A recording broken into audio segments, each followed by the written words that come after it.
कहते हैं। ये आपके मामा जी ने कितने घोटाले किए हैं, यहाँ पे मेरा पूरा लिस्ट है, इतना लंबा है कि मैंने पढ़ना ही छोड़ दिया है। हर जगह घोटाला, पटवारी भर्ती में घोटाला, भर्ती के इम्तिहान में घोटाला, बिजली में घोटाला, वृक्षारोपण में घोटाला, व्यापम का घोटाला तो बात ही न करिए, आप सब जानते हैं कि क्या हुआ। तो जहां पे आप देखते हैं घोटाला ही घोटाला। हर नौजवान को ये मालूम है कि ये सरकार कमीशनखोरी पे चलती है। कुछ छोटा सा चाहिए आपको, कहीं पे आपको छोटा काम कराना हो, सरकार से कुछ ताल्लुक हो, तो आपको कमीशन देना पड़ता है। तो क्या आप ये चाहते हैं अगले 5 सालों के लिए, या आप चाहते हैं कि आपके प्रदेश में भी ऐसी सरकार आए जो आपके लिए काम करे? देखिए, चुनाव के समय यहाँ खड़े होकर कोई भी कुछ भी घोषणा कर सकता है। आपको जागरूक बनना पड़ेगा, आपको देखना पड़ेगा कि ये घोषणा जो है ये खोखली है या असली है। अब जैसे कांग्रेस के प्रदेशों में हमने कुछ गारंटी बताई चुनाव के समय, तो आप देखिए ना कि क्या ये गारंटी लागू हुई कि नहीं हुई। जो घोषणा नेता, बड़े बड़े नेता करने आए थे, क्या उन्होंने ये घोषणा पूरी की कि नहीं। तो आपको पता चलेगा कि कांग्रेस के प्रदेशों में, जैसे तमाम प्रदेशों में पुरानी पेंशन स्कीम लागू है जो कांग्रेस के प्रदेश है। आपकी सरकार और भाजपा की जो केंद्र की सरकार कहती है कि हमारे पास पैसे नहीं है, हम इतना पेंशन नहीं दे सकते। अच्छा, इतना पेंशन नहीं दे सकते तो अंबानी जी और अडानी जी के आप लोन कैसे माफ कर रहे हो? अगर आप किसानों का कर्ज माफ नहीं कर सकते तो इतने बड़े बड़े उद्योगपतियों के हजारों करोड़ के लोन कैसे माफ कर रहे हो? अगर इस जागरूकता से आप लोग ये सवाल नहीं पूछेंगे तो फिर जैसे आपने कहा कि बेवकूफ बनाया जाएगा, वैसे आप 5 साल बेवकूफ बनो। इस देश के संविधान ने आपको एक बहुत बड़ी शक्ति दी है कि अगर आप जागरूक बन जाओगे तो कोई नेता आपको बेवकूफ नहीं बना सकता। और इस जागरूकता में बड़ा क्या है, अखबार उठाओ, अखबार में अगर सही खबर नहीं है तो आजकल इंटरनेट में देखो, पढ़ो। जो लोग वहां से आ रहे हैं छत्तीसगढ़ से पूछो कि भाई वाकई तुम्हारे प्रदेश में सबसे ज्यादा रोजगार है, कैसे हुआ?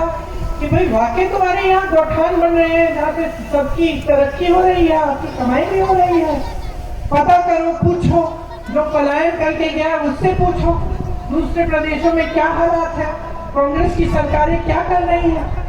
जागरूक बनो, क्योंकि इस जागरूकता से ना आपका भविष्य जुड़ा हुआ है। अगर आप अपने भविष्य को गहराई से नहीं समझेंगे और आज की राजनीति को गहराई से नहीं समझेंगे तो आगे तरक्की नहीं होगी आपकी। मेरी बहनें बैठी हैं और बड़ी घोषणा की भाजपा ने कि आपको हर महीने पैसे दिए जाएंगे। ठीक है, डालने भी शुरू कर लिए उन्होंने। मैं आपसे पूछना चाहती हूँ कि ये घोषणा चुनाव से 3 महीने पहले क्यों की? क्या इससे पहले महिलाएं संकट में नहीं थी? क्या इससे पहले महंगाई की समस्या नहीं थी? क्या इससे पहले आप पूरे समाज का बोझ नहीं उठा रही थी अपने कंधों पर? क्या इससे पहले आप खेती में काम नहीं कर रही थी? आप नौकरियां नहीं कर रही थी? आप अपने बच्चों का परवरिश नहीं कर रही थी कि अब जागे आएंगे? 18 सालों से इनकी सरकार रही है, गैस का दाम, गैस सिलेंडर का दाम अभी कम किया है।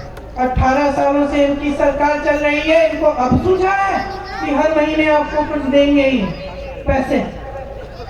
तो सोचिए, इन्होंने घोषणा की कि महिलाओं के लिए हमने एक बड़ा आरक्षण का बिल पास किया है।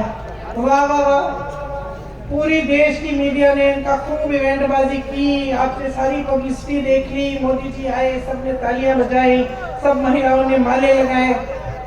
और लागू कब होगा? 10 साल बाद बहनों। तो ये कैसी घोषणा है, ये कैसी बिल है जो पास हो गई है लेकिन 10 साल तक लागू नहीं हो सकती? और हम कहते हैं अभी लागू करो, अभी लागू करो, 33% महिलाओं को आरक्षण देना है, अभी दो। तो पीछे हट जाते हैं। इसी तरह से जब हम कहते हैं जातिगत जनगणना करो, हम क्यों कह रहे हैं, क्या मतलब है जातिगत जनगणना की? एक गिनती है, कि देश में, प्रदेश में कौन सी जाति के कितने लोग हैं। इससे क्या होगा, हमें पता चलेगा कि आदिवासी इतने हैं, कि एससी इतने हैं, दलित इतने हैं, कि ओबीसी के इतने लोग हैं, कि गरीब लोग इतने हैं। तब हमें पता चलेगा कि हम किस तरह से इन लोगों की मदद कर पाए। अगर सरकार को पता ही नहीं होगा, अगर ये जनगणना होगी ही नहीं, तो सरकार मदद कैसे करेगी, सही नीतियां बनेगी कैसे। तो बिहार में गिनती हो गई, बिहार की प्रदेश की सरकार ने गिनती की, पता चला कि 84